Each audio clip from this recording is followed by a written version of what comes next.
Hello મિત્રો, જય શ્રી કૃષ્ણ, જય માતાજી। આજે હું થઈ ગઈ છું તૈયાર ને આજે જવાનું છે આપણે ફરવા।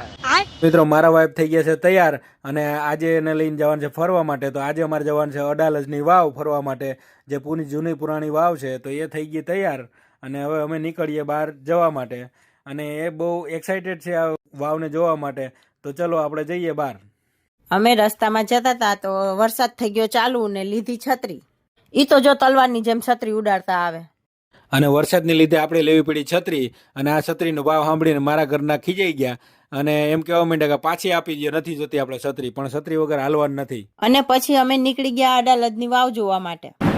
રસ્તામાં ઝીણા ઝીણા છાંટા અને વરસાદ ચાલુ જ હતો અને રસ્તામાં જેમ જેમ આગળ વધીએ એમ ચારે બાજુ ટ્રાફિક જ હતો। થોડી વારમાં અમે પહોંચી ગયા અડાલજની વાવ અને આ છે અડાલજની વાવનો નજારો। અને ત્યાં અમે બંને પહેલાં પૂછાયું કે અહીંથી એન્ટ્રી ક્યાં છે। એન્ટ્રી મેન ગેટે નથી, એન્ટ્રી પાછળના ગેટે હતી તો અમે ગયા પાછળ। તો ભાઈ પહેલાં તો અહીંયા ફ્રીમાં હતું, હવે અહીંયા પૈસા લે છે ભાઈ એન્ટ્રી માટે। તો અમે પાસ કઢાવી લીધો અંદર એન્ટ્રી કરવાનો, તો 25 રૂપિયા અહીંયા પાસ લાગ્યો છે એન્ટ્રી કરવા માટેનો। ભાઈ પહેલાં અહીંયા ફ્રી હતું હો, અત્યારે પાસ લાગ્યો। તો અમે અહીંયા આવ્યા હોય ને ફોટા ના પાડીએ એવું બને, તો પછી અમે આ વાવમાં પાડ્યા ફોટા। તો અમારા આ પ્રવાસનો આખો બ્લોગ આવી ગયો છે યુટ્યુબ ચેનલમાં, તો તમે જઈ અને જોઈ આવજો અમારી યુટ્યુબ ચેનલમાં અને આખો વિડીયો જોજો, મજા આવશે। તો પછી અમે નીકળી ગયા બહાર ને રસ્તામાં ભૂખ લાગી તો જોયા દાળવડા અને ખાધા અમે દાળવડા।